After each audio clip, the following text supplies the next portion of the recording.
Hello बच्चों, welcome back to my YouTube channel. आज के क्लास में चैप्टर नंबर 2 पॉलिनोमियल का 2.2 geometrical meaning of the zeros of a polynomial topic को discuss करेंगे।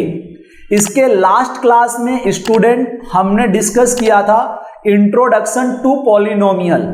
अगर अभी तक आपने उस वीडियोस को नहीं देखा है तो आपको डिस्क्रिप्शन में लिंक मिल जाएगा, आप वहां से जाकर के वीडियोस को देख सकते हैं। अदरवाइज डायरेक्टली सर्च कर सकते हैं पॉलिनोमियल बाय जावेद सर, आपको वीडियोस मिल जाएगा।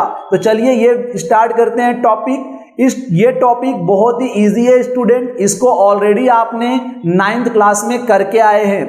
यहां पर सबसे पहले हम डिस्कस करते हैं कि ये जीरोस क्या है, जीरो क्या होता है। तो जीरो मीन्स एक्स की ऐसी वैल्यू जो इक्वेशन को सेटिस्फाइड करे। मीन्स मान लीजिए कि मेरे पास एक इक्वेशन है 2x प्लस 1 इक्वल टू 0। यहां पर x की वैल्यू को अगर आपको फाइंड करना है तो आप कैसे फाइंड करेंगे? 2x प्लस है, राइट साइड ले जाएंगे तो क्या हो जाएगा -1, और 2 मल्टीप्लाइड में है, राइट साइड लेके चले जाएंगे तो क्या हो जाएगा डिवाइड में। तो x की कितनी वैल्यू आ गई यहां पर? माइनस में 1/2 एक वैल्यू आ गई। अब ये जो x की वैल्यू है ना स्टूडेंट, इसको यहां पर रखिए। तो 2 माइनस में 1/2 प्लस 1 इक्वल टू यहां पर 0 था, तो 2 से 2 कट जाएगा, माइनस में 1 प्लस में 1 इक्वल टू 0। तो देखिए ये जो x की जो वैल्यू थी वो इस इक्वेशन को क्या कर रहा है? सेटिस्फाइड कर रहा है। इसीलिए हम इसे क्या कहेंगे? ये जो पॉलिनोमियल है, इस पॉलिनोमियल का जीरो क्या है? x इक्वल टू -1/2, सिर्फ और सिर्फ एक जीरो है। तो हमें स्टूडेंट यहाँ पे जीरोस का हमें जियोमेट्रिकल रिप्रेजेंटेशन देना है। तो सबसे पहले हम जो रिप्रेजेंट देंगे वो देंगे हम लीनियर पॉलिनोमियल का, लीनियर पॉलिनोमियल, अदरवाइज आप इसको ऐसा कह सकते हैं linear equation. Linear equation, linear equation का जो स्टैंडर्ड फॉर्म होता है ना स्टूडेंट, वो होता है ax plus b equal to 0। ये इसका स्टैंडर्ड फॉर्म होता है। मान लेते हैं कि हमने एक इक्वेशन लिया y is equals to 2x plus में 1, ये हमने इक्वेशन लिया। इसको हमें क्या करना है? इसको हमें ग्राफ में शो करके बताना है। तो हम यहां पर क्या करेंगे? सबसे पहले आप एक बॉक्स बना दीजिए और बॉक्स में एक x और एक y।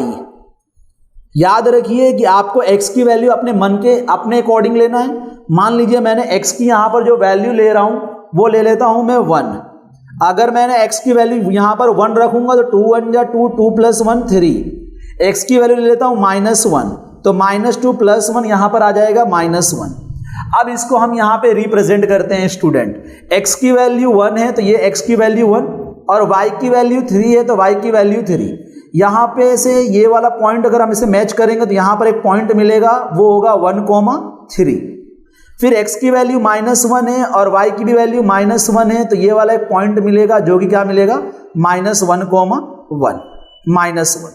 अब इसी पॉइंट को और इस पॉइंट को हम लोग क्या कर देंगे स्टूडेंट? ज्वाइन कर देंगे। देखिए मैं यहां पर इसको ज्वाइन कर रहा हूं, देखिए मैं इसको यहां पे ज्वाइन कर रहा हूं, तो ये मैंने इसको ज्वाइन कर दिया। जो कि हमें जो लाइन मिला वो क्या मिला? Straight line. ग्राफ जो मिलता है हमें, वो ग्राफ हमें मिल रहा है स्ट्रेट लाइन का ग्राफ मिलता है। अब आप x एक्सिस पर देखेंगे तो x एक्सिस पे ये वाला जो पॉइंट मिल रहा है वो 0, -1 एंड 0 का क्या है? Mid point. क्या है? मिड पॉइंट है, दिख रहा है आपको? अगर ये मिड पॉइंट है मतलब ये वाला जो पॉइंट है वो क्या है? माइनस में 1/2 होगा। अब देखो अगर आप इस इक्वेशन को स्टूडेंट सॉल्व करोगे, इस इक्वेशन को अगर आप सॉल्व करोगे तो सॉल्व करने पर क्या आएगा? -1/2। और ग्राफ में अगर हम सॉल्व करके देख रहे हैं तो ग्राफ में भी क्या आंसर आ रहा है? -1/2। यही है यहाँ पर topic, geometrical meaning of the zero of a polynomial. तो स्टूडेंट हमने क्या डिस्कस कर लिया? Linear polynomial. लीनियर पॉलिनोमियल में x की ओनली 1 वैल्यू आती है, तो यहां पर सिर्फ और सिर्फ एक जीरो मिलेगा। Only 1 zeros found in linear equation. Linear equation में स्टूडेंट सिर्फ और सिर्फ एक जीरो मिलता है। अब हम डिस्कस करते हैं क्वाड्रेटिक इक्वेशन के लिए। तो देखिए क्वाड्रेटिक इक्वेशन के लिए क्या करना है हमें, तो ये स्टैंडर्ड फॉर्म होता है क्वाड्रेटिक इक्वेशन का।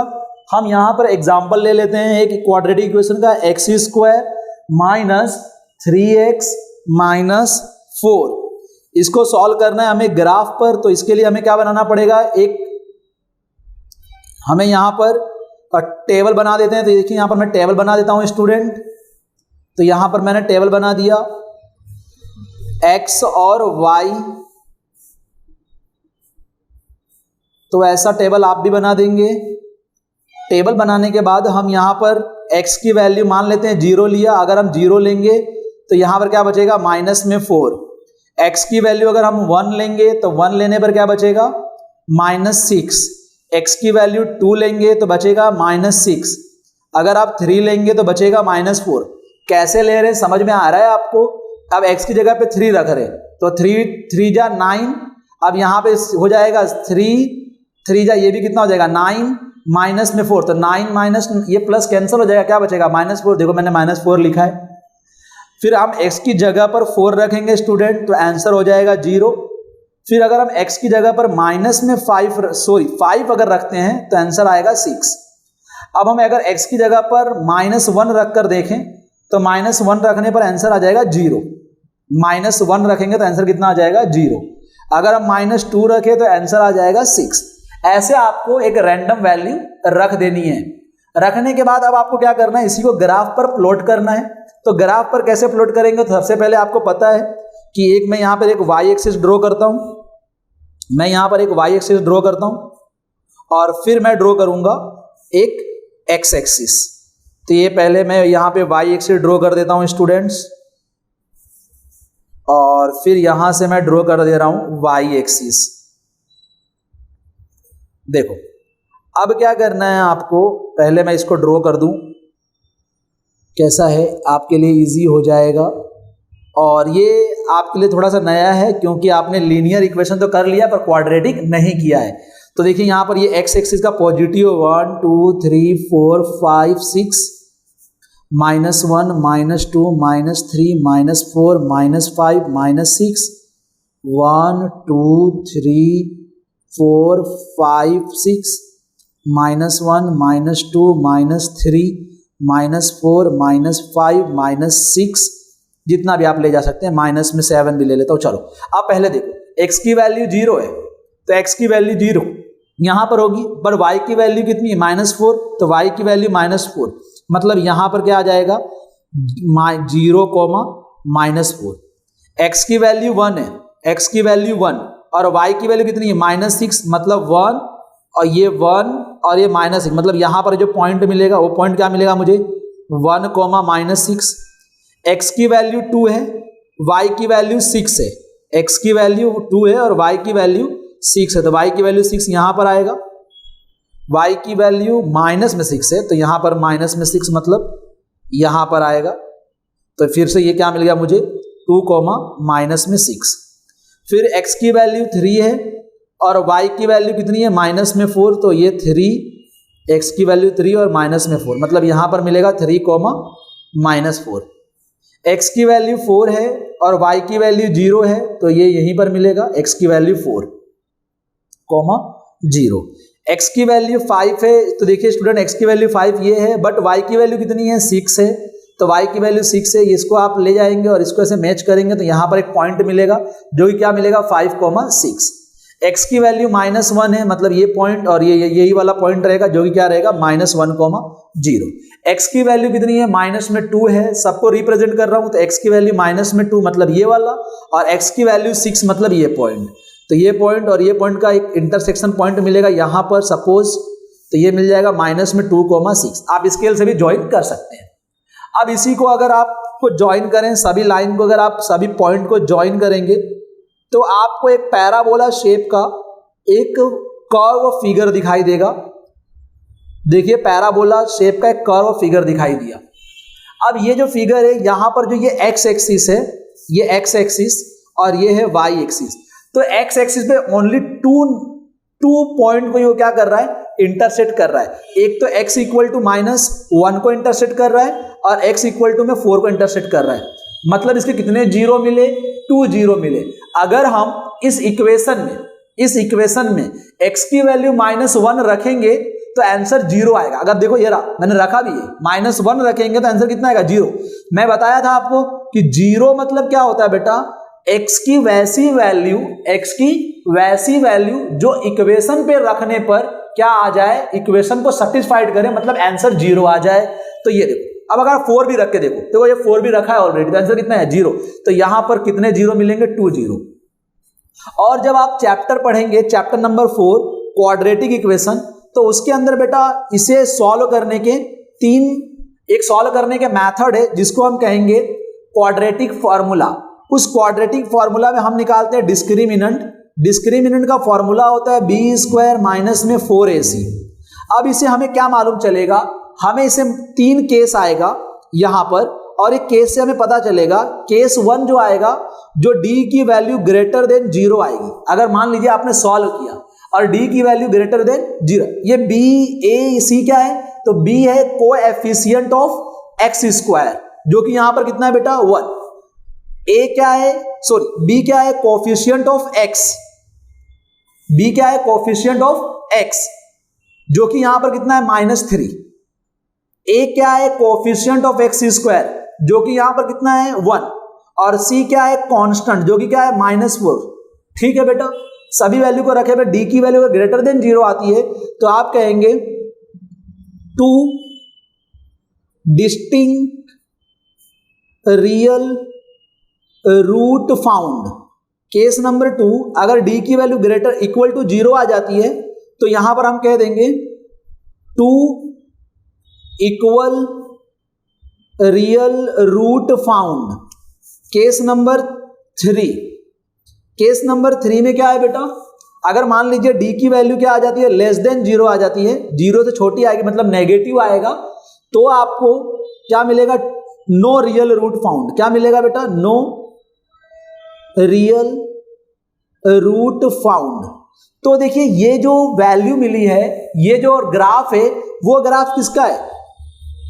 d ग्रेटर देन 0 का है बेटा, जो कि यहां पर कितना, देखो 2 अलग अलग रूट मिले। एक क्या रूट मतलब 0, क्या मिला? एक -1 और दूसरा क्या मिला? 4। अब अगर मैं d इक्वल टू 0 की बात करूं, किसकी बात करूं? d इक्वल 2 इक्वल रूट, उसका ग्राफ कैसे मिलेगा स्टूडेंट? तो उसका ग्राफ आपको देखिए कुछ इस टाइप्स का मिल सकता है, एक ही पॉइंट पर लाई करेगा। जैसे यहां पर मैं ग्राफ बना दूं, देखिए ये रहा पैराबोला। चाहे कैसा ग्राफ बन सकता है? चाहे वो ग्राफ ऐसा हो सकता है। देखिए यहीं पर दोनों पॉइंट x का दोनों पॉइंट क्या मिलेगा यहां पर? चाहे x की वैल्यू 1 आ जाए 1 1, चाहे x की वैल्यू 2 2 आ जाए, देखो इक्वल रूट यहां पे लिखा है, इक्वल रूट। तो ऐसे ही आपको क्या मिलेगा बेटा? ग्राफ मिलेगा। क्लियर है मेरी बातें? अगर मान लीजिए d की वैल्यू क्या आ जाती है? लेस देन 0, तो no real root found. No real root found मतलब 0 आपको नहीं मिलेगा, सॉल्यूशन आपको नहीं मिलेगा। नहीं मिलेगा तो जो ग्राफ होता है ना बेटा, वो ग्राफ कुछ ऐसे जाएगा, ऐसे जाएगा। देखो x के बाद x में इंटरसेक्ट किया, ये x वाली जो लाइन है उसके अंदर इंटरसेक्ट किया क्या? नहीं किया ना। अब चाहे ये ऐसा हो सकता है, तो ये x के अंदर इंटरसेक्ट कर रहा है, इंटरसेक्ट नहीं कर रहा है। जब ये नहीं कर रहा है तो यहां पर क्या आएगा? d क्या है? लेस देन 0, जो कि मैं आपको चैप्टर नंबर 4 में बताने वाला हूं। यहां पर मैंने आपको डिटेल में बता दिया है। ठीक है स्टूडेंट, चलिए अब मैं आपको सिखाता हूं क्यूबिक इक्वेशन। क्यूबिक इक्वेशन देखिए मेरे पास आ चुका है। क्यूबिक इक्वेशन के लिए हम लोग को क्या करना है बेटा? तो सबसे पहले आपको मैं यहां पर क्यूबिक इक्वेशन का इक्वेशन लिख दूं। क्यूबिक इक्वेशन जो कि ax³ plus bx² plus cx plus d, ऐसा इक्वेशन होता है किसका? क्यूबिक का। अब मान लीजिए मैंने क्यूबिक इक्वेशन ले लिया, y इक्वल टू में x³ माइनस में 4x। इसको सॉल्व करने के लिए हम यहां पर क्या कर देंगे स्टूडेंट? एक टेबल बना देंगे, जैसा आप बनाते हैं फटाफट आप एक ऐसा टेबल बना देंगे। x ले लिया और ये y ले लिया। x की वैल्यू मैं पहले यहां पर लेता हूं स्टूडेंट 1। अगर मैं 1 लूंगा तो आंसर आ जाएगा मेरा -3। अगर मैं यहां पर 0 लेता हूं तो आंसर आ जाएगा 0। x की वैल्यू में अगर 2 लेता हूं तो आंसर आ जाएगा 0। अगर मान लीजिए मैं यहां पर x की वैल्यू -2 लेता हूं तो माइनस मतलब ये प्लस, ये भी हो जाएगा 0। अगर मान लीजिए मैंने x की वैल्यू क्या ले लिया स्टूडेंट, x की वैल्यू मैंने ले लिया माइनस में 1 ले लिया, तो ये हो जाएगा माइनस में 1 और प्लस में 4, मतलब ये हो जाएगा मेरा +3। तो ऐसी रैंडम वैल्यू मैंने सेलेक्ट कर ली। फटाफट इसको ग्राफ में रिप्रेजेंट करते हैं। x की वैल्यू कितनी है 1, y की वैल्यू कितनी है -3, तो ये y एक्सिस होता है, ये x एक्सिस होता है, तो ये 1 और -3, मतलब ये वाला जो पॉइंट मिलेगा, ये पॉइंट क्या मिलेगा 1, -3। x की वैल्यू 0, y की वैल्यू 0 यहां पर मिलेगा, x की वैल्यू 2, x की वैल्यू 2, y की वैल्यू y की वैल्यू 0 राइट है, यहां पर मिलेगा, जो कि क्या मिलेगा 2, 0। x की वैल्यू -2, x की वैल्यू -2 और y की वैल्यू 0, मतलब यहां पर मिलेगा -2, 0। x की वैल्यू -1, x की वैल्यू -1 यहां पर है और y की वैल्यू प्लस में जो 3 है वो यहां पर है, तो ये मिल गया मुझे -1, 3। स्टूडेंट अगर सभी को अगर हम मैच करें तो देखो, इसको मैं सभी लाइन को ऐसे मैं मैच कर रहा हूं, आप देखते चलो। देखो मैं यहां पे इसको भी ऐसे ला करके मैच कर दिया, ये वाले को भी मैच कर दिया और ये वाला मैच कर दिया। तो स्टूडेंट आपको पता है इसे क्या मालूम चल रहा है, यहाँ पे x एक्सिस पर देखो, x एक्सिस पर कितने सॉल्यूशन मिल रहे हैं आपको, तो टोटल आप कितने सॉल्यूशन मिल रहे हैं 3 सॉल्यूशन। एक जो मिल रहा है वो मिल रहा है x की -2, x इक्वल टू -2, एक मिलेगा x इक्वल टू 0 और x इक्वल टू और क्या मिलेगा 2। तो स्टूडेंट ये देखिए, हमने इसको बिना सॉल्व किए हुए हमने ग्राफ की हेल्प से, किसकी हेल्प से स्टूडेंट, ग्राफ की हेल्प से हम क्या फाइंड कर सकते हैं, 0 फाइंड कर सकते हैं। तो स्टूडेंट प्लीज कमेंट करके आप बताएंगे कि वीडियो कैसा लगा। बहुत डिटेल में मैंने वीडियो बनाया है, बहुत मेहनत लगी है, और अभी तक चैनल को आपने सब्सक्राइब नहीं किया है तो चैनल को प्लीज सब्सक्राइब करें। इसके बाद हम सॉल्व करेंगे एग्जाम्पल नंबर 1 और एक्सरसाइज 2.1 को सॉल्व करेंगे। Thank you.